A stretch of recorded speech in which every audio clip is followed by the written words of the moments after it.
Well, if you're trying to get your holiday shopping done early, looking for the perfect portfolio stocking stuffers, the Chartmaster's got 2 buys and 2 sells heading into this holiday season. Carter Braxton Worth, take it away. Well, what I thought we'd look at is the concept of strength to embrace versus strength to fade. Let's start with the latter. So 2 charts. The first is Bed Bath & Beyond. Now, you see here I've drawn on the low. This stock has moved from 3.5 to 25. That's impressive.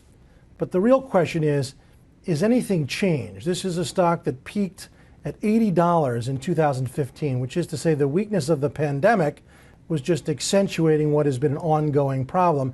And this huge move, 3 to 25, breaking above that downtrend, is now what I would call overdone, and its strength to fade. I would short. Now take a look at the second example. This is LB, right? L Brands. It's the same exact chart, meaning this stock, in this instance, went from 98 to 8. That's a 95% decline, same as Bed Bath & Beyond. And it's now jumped from 8 to 34. Strength that's overdone, strength to fade, in something that's nothing to do with the pandemic. The weakness preceded the pandemic. Just to make that point, look at the third chart. It's a comparative chart of those 2 stocks. They look like railroad tracks. They are virtually identical. So huge moves, bounces, recoveries that are a bit too hot in stocks that in principle are impaired, are in longer term downtrends. By contradistinction, take a look at the final chart.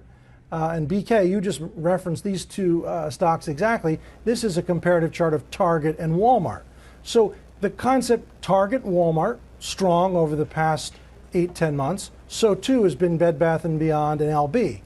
But one is a dead cat bounce type thing in my mind. The other is a perpetuating of what is a strong business getting stronger. Target and Walmart on the long side, LB and Bed Bath & Beyond on the short. Carter, how do the Home Depots and Lowe's of the world look? Well, those go in the latter category, right? These are businesses that are good and their charts are good, or the reciprocal. A good chart is a good business. Momentum is growth. Growth is a good chart, et cetera, and so forth. All right. Carter, thank you. We'll see you in OA, Options Action. Carter Braxton Worth at Cornerstone Macro. Pete Najarian, which charts do you like? Do you agree with the Chartmaster on these 4?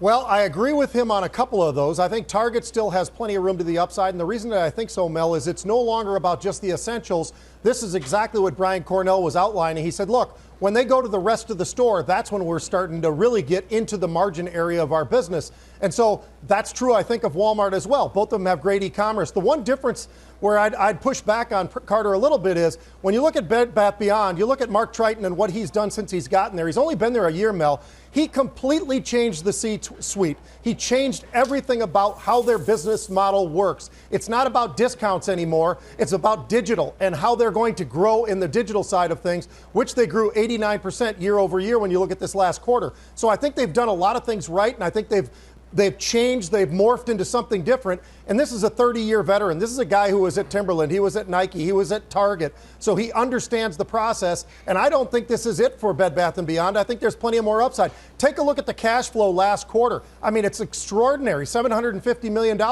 This is a company that I think has made a huge run, obviously, but I think there's a lot more fuel in the tank for this stock to go higher. I mean, simplifying the business and getting it back to basics, sort of in selling off the non-core assets, maybe going back to the Bed Bath and dropping the Beyond part of the business seems to be a good thing. But Pete, you're a trader, and so with this run, wouldn't you be apt to, as Carter said, fade this bounce? And even if you were a believer for the long run, believe that there's another entry point?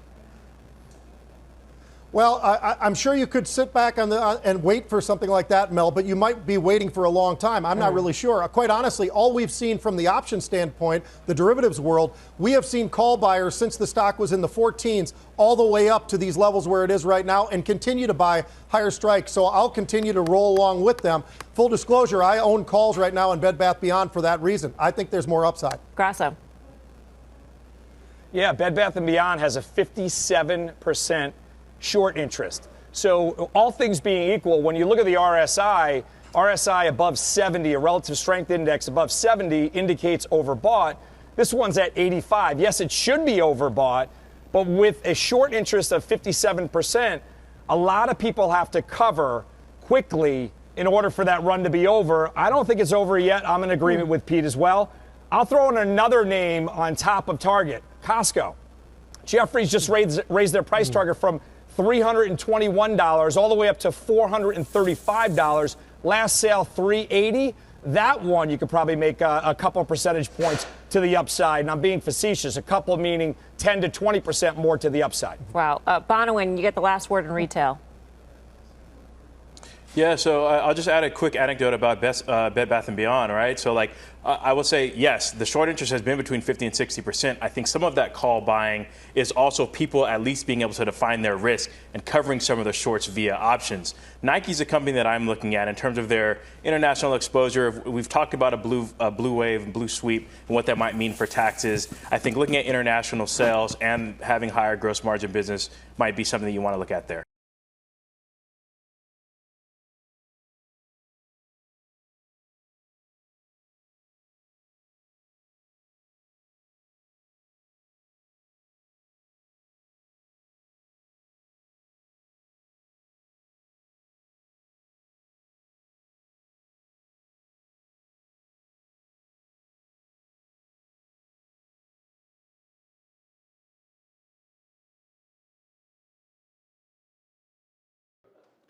Shepard Smith here. Thanks for watching CNBC on YouTube.